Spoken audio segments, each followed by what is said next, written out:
Yes, yes. Hello, Dr. Anand. How are you, sir? Hi, very, very well. Thank you very much. And What's it's with you? Tell us about your corona experience up till now. well, so far, personally, it felt like a flu, like any other flu, really. And as with any flu, you're sort of off color and you're not yourself for a day or two, and then you're Uh-huh. back to yourself again. So So, how that's did my you know you experience of had it. Yes, how did you actually find out the diagnosis? So you get these home kits. There are some home kits you can get. Well, lots happens in London that we Northerners know nothing about. Yeah. So where did you get the home kit from? From who supplies From them? From work.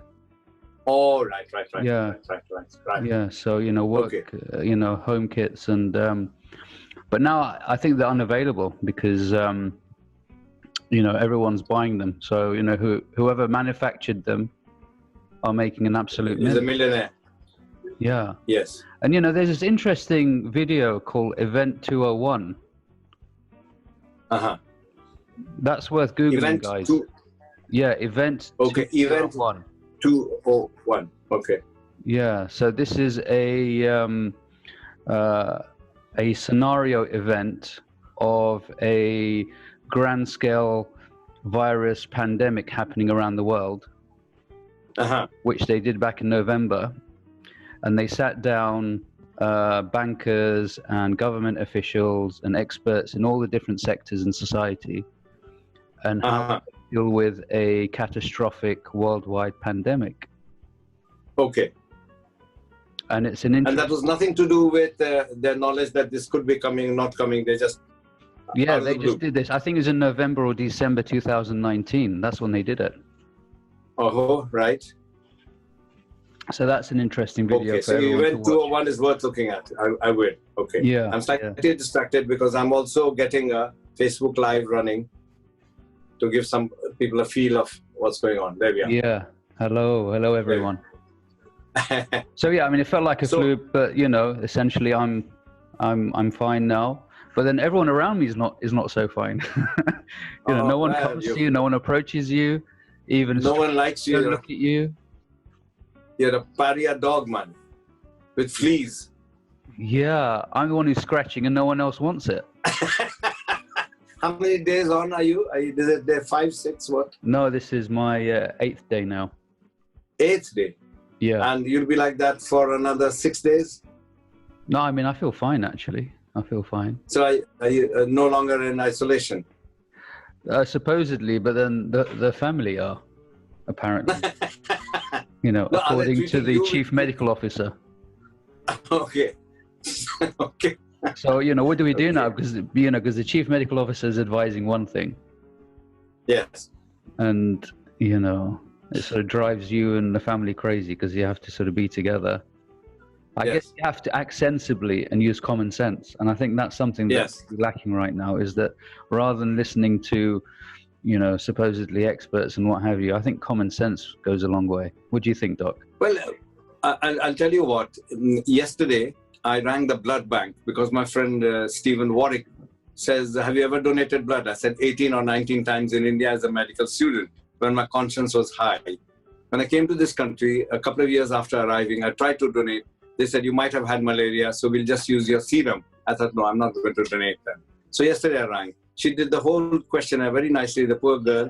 And then she says, have you donated blood being over 70 in the last 2 years? I said, no. She said, I'm afraid that's it.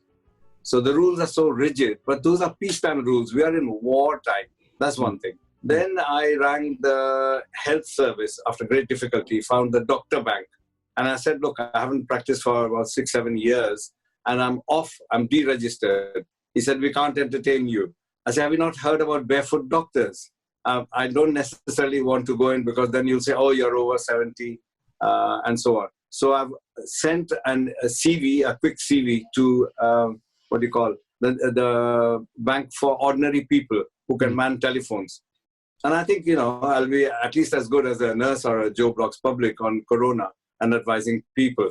Because, I've distributed 230 people a leaflet saying in an old people's area, bungalows, prefabs, saying, phone me, I've got a lawyer with me, I've got a DWP person with me, and I'm a doctor anyway. Phone me. People did phone, but that's working at a very micro level. And I think people like you and I should big up and work at a bigger level. Well, yeah, I mean, true.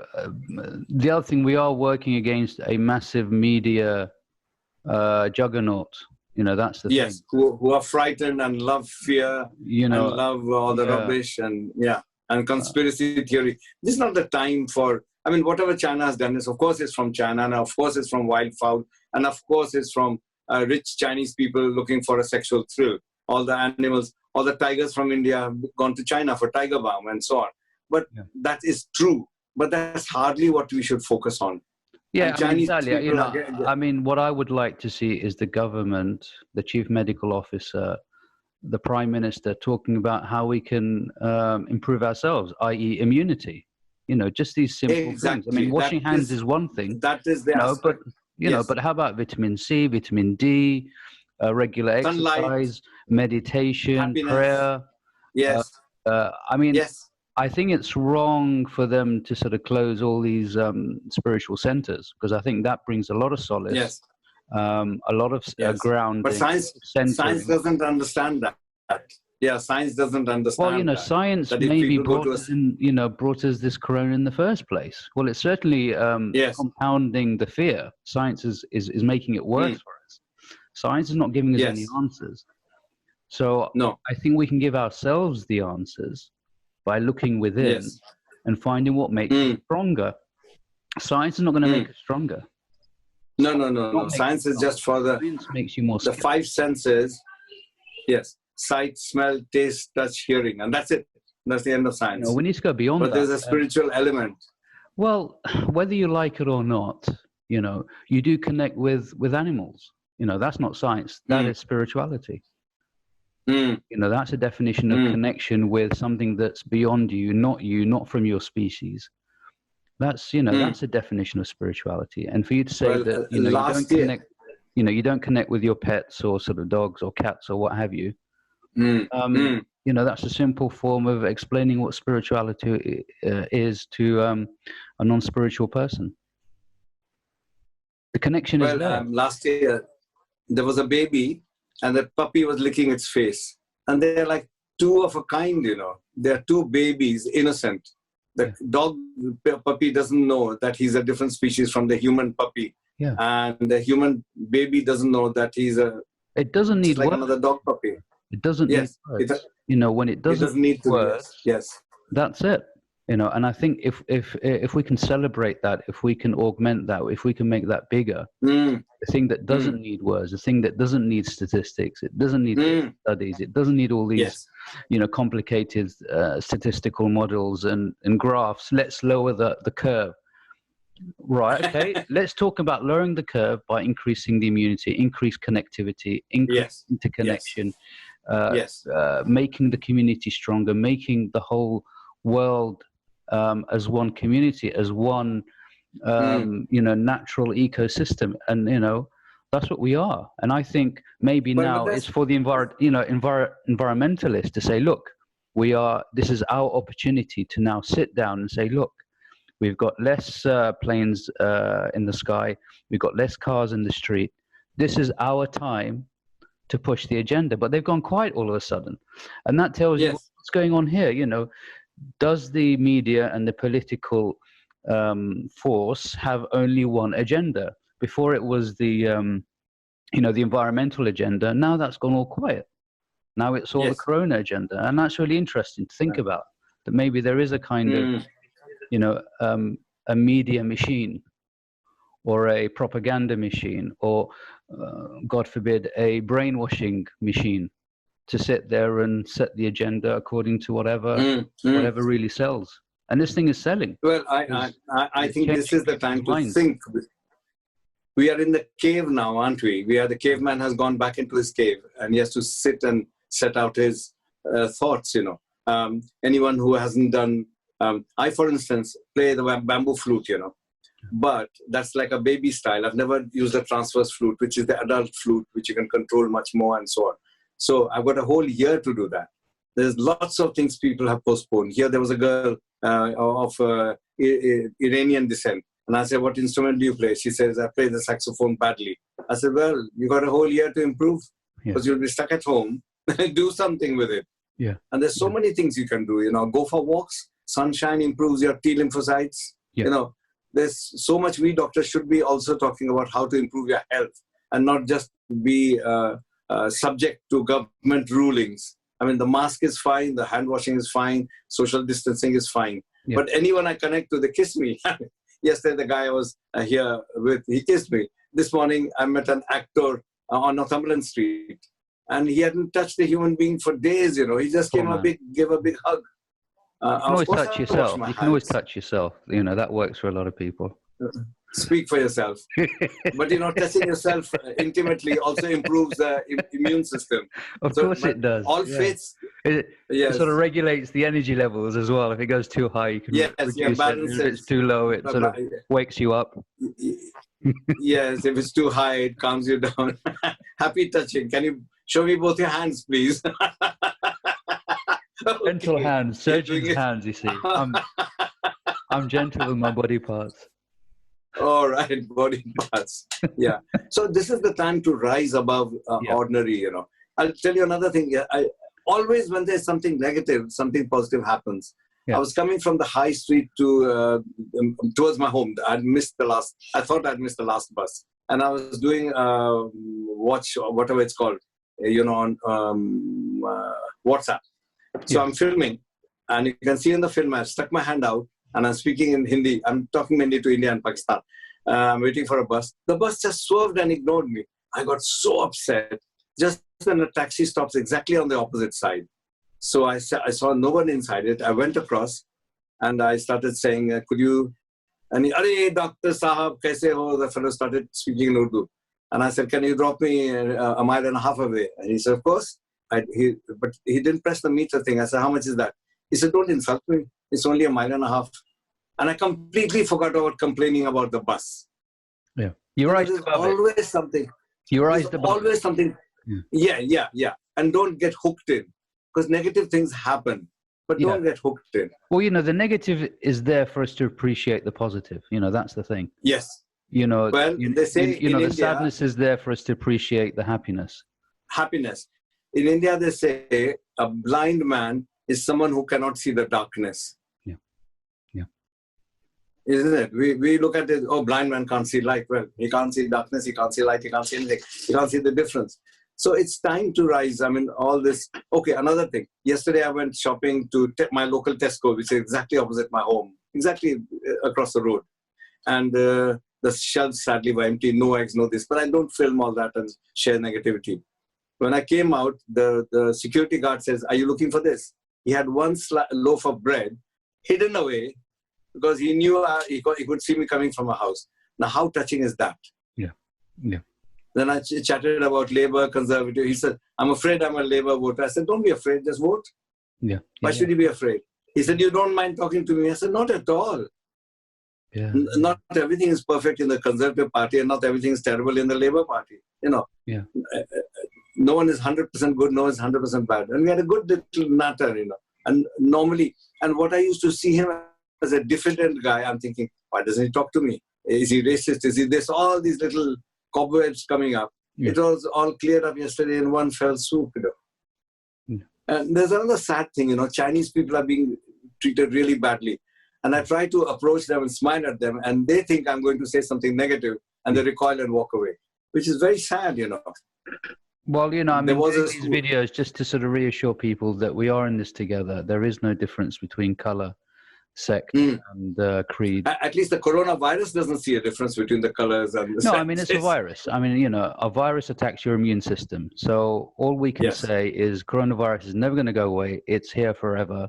And it's probably been here forever anyway. It's just now it's become, something that's detectable. A form that we don't like. Yeah. And then, this reminds me of, the whole history of cholesterol and how cholesterol came into being. Before cholesterol wasn't a problem, and then for some reason it became a problem in the 60s. Problem and all the simvastatin. Turned into an industry. Atorvastatin. Yeah. So that turned into an industry, and now we're sort of seeing essentially viral... Corona industry. yeah, sort of a viral warfare stroke industry, stroke pharma, viral complex kind of thing. And I think, this is just me putting thoughts out, into the world. Probably what's going to happen is that, for you to have a regular job or something with a regular income, you have to have all these different antiviral vaccination programs, and something that's within the structure, so it can be engineered. And also there are companies out there who are doing nanotechnology where they're injecting all kinds of technology into the body. So recently in ophthalmology, they're injecting transducers into the eye in order to measure the intraocular pressure. So the technology is getting much more complicated, where they're able to monitor all sorts of things inside your body. So that's an interesting concept to think about, that they can sell all kinds of things in order to control it. And as you know, fear controls, whereas freedom creates liberty, and liberty is never a good thing for an economy or a sort of structured economy or a structure. Yes. So liberty and freedom is very dangerous for a lot of people. Exactly. And I feel we have to maintain that at all costs if you want to remain human. Otherwise, you become a robot, just like anyone in China. Well, we are creatures of creation. That's what makes us human. Yes. And reaching out to expand. When I studied a lot of C.G. Jung's work, his way of therapy and his way of dealing with the neurosis is to be creative. Yes. Yes. To deal with your reaching out, isn't it? To put it simply, if you're reaching out to people, all those volunteers who are working here, they will never fall ill. The immune system is so high. I worked in the border of Bangladesh when it was being formed, injecting children. There was feces I was just walking on feces and urine. There was just no way you could avoid it. And nothing happened. Your immune system is so high. Yeah. I worked in Basra for a bit. Yeah. I worked in Basra. And, in Basra, it's well known that the Americans used nuclear warheads to hit a lot of the Iraqi tanks there, back in the second Gulf War. So, let's say the area is probably radioactive. If you go there with a Geiger counter, you probably get a good radioactive reading. There was a lot of cases of cancer there, but then the majority of people didn't develop it. So that means that immunity plays a massive part. Plays a massive part in overcoming all of these obstacles. And guys, it's cheap, it's cheerful, it's intrinsic, and you can it's do humane, it's human, it's enhancing, and it's fun, isn't it? Yeah. If you're eating well, cooked at home, if you're out exercising and in the sunshine, you can smile at people and talk to them without hugging and kissing everyone you meet, You don't shake hands. If someone's walking a dog and you talk to them from a reasonable distance and not cough in their face, that enhances them, it enhances us, it enhances the dog even. Yeah. If you sleep well, now is the time to sleep a lot and change your habits. And if you don't watch telly all the time neurotically and feeding yourself full of fear, why should you not be able to fight off this bug? The only time I watch TV is just to see, what the current trend is. So not to be totally out of sync, because you don't want to be called totally crazy. What do you call them? What do you call those American people who don't see television, don't use modern machines, don't use this, don't use that? Mormons? Is it not Mormons? Mormons, maybe Mormons. Lucky buggers, they've got lots of wives, more than Muslims even. Yeah, well, they're too busy to watch TV, isn't it?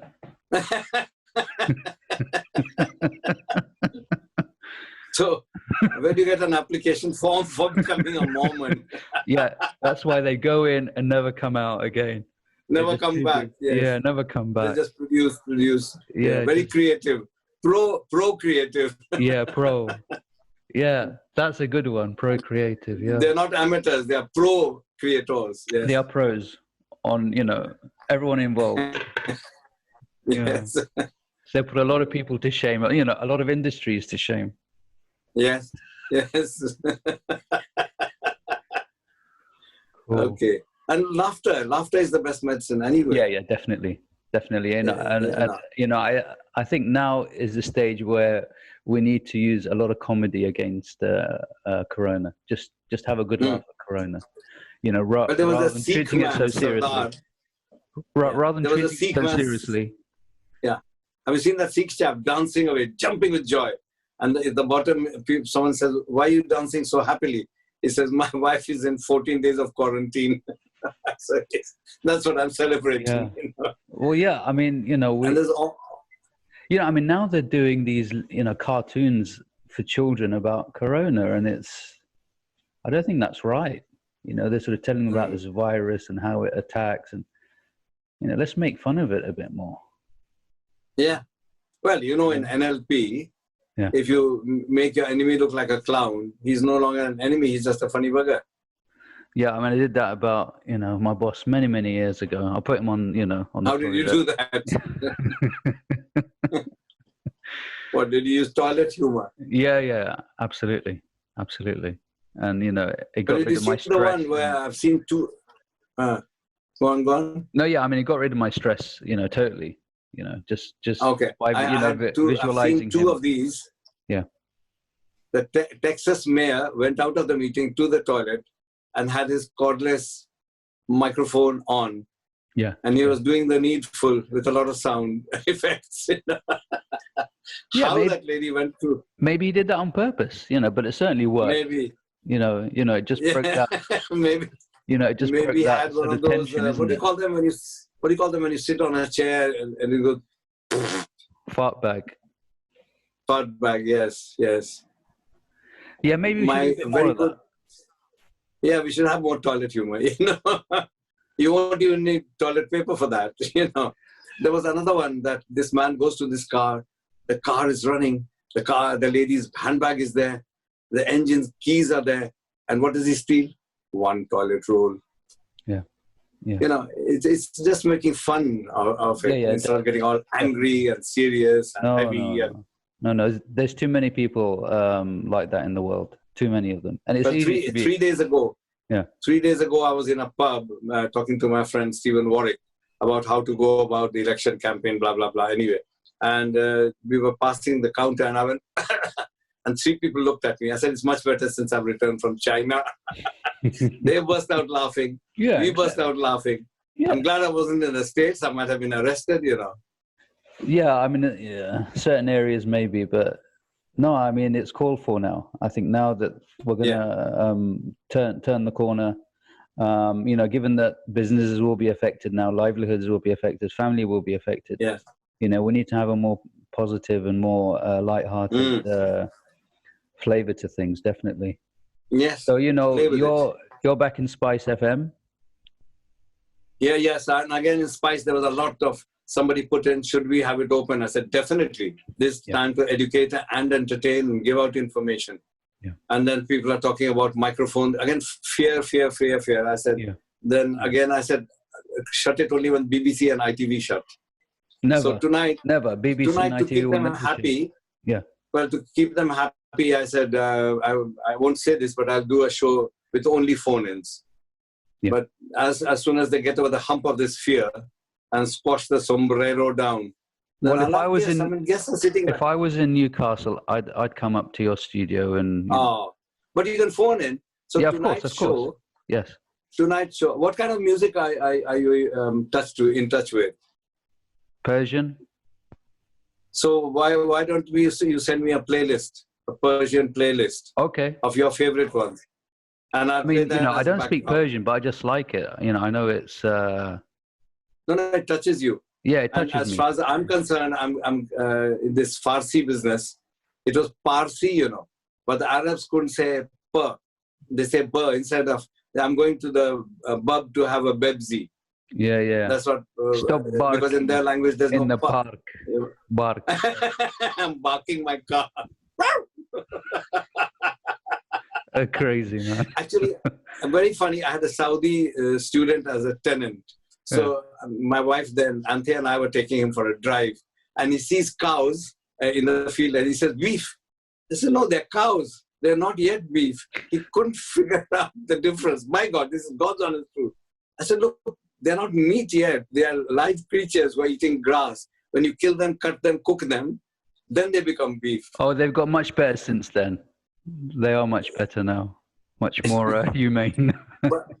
but that's why Parsi became Farsi. Yeah. And Iran is a very poor substitute for that word. And as an Indian, very proud of the culture I come from, the only culture I'm jealous of is the Parsis, you know.